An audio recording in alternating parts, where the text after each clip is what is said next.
విత్తనాలు ఆర్డర్ పెట్టిన తర్వాత 3 మంత్స్‌కి గాని కనిపించలేదు ఈ అందమైన పువ్వు.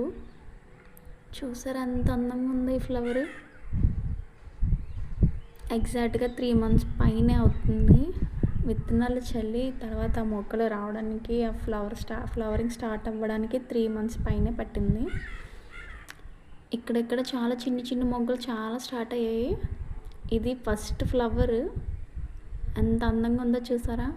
ఇది ఇంకొకటి చిన్ని చిన్ని పర్పుల్ కలర్లో అంటే డార్క్ కలర్లో ఫ్లవర్స్ స్టార్ట్ అయ్యి వస్తున్నాయి అన్నమాట. గుత్తు గుత్తులుగా బెల్ల బెల్ల పూస్తున్నాయి. చెప్పాలంటే చాలా బ్యూటిఫుల్గా ఉన్నాయన్నమాట కలరు. ఇవేమో సన్ఫ్లవర్స్లా కనిపించే అంత డిఫరెంట్గా ఉన్నాయి కొంచెం. చామంతి కాదు, అలాగే సన్ఫ్లవర్ కాదు, మీడియం సైజులో ఉందన్నమాట. కానీ మ్యారీగోల్డ్కి సంబంధించిన బ్రీడ్ అది. ఇదేమో చిన్ని చిట్టి చామంతి అని నేను అంటున్నాను, కానీ ఇది చిట్టి చామంతిలో ఒక టైప్ అనమాట. దీని అసలు పేరు నాకు తెలీదు. చాలా బ్యూటిఫుల్గా చిన్ని చిన్ని రేకలతో చాలా అందంగా వచ్చే ఫ్లవర్స్.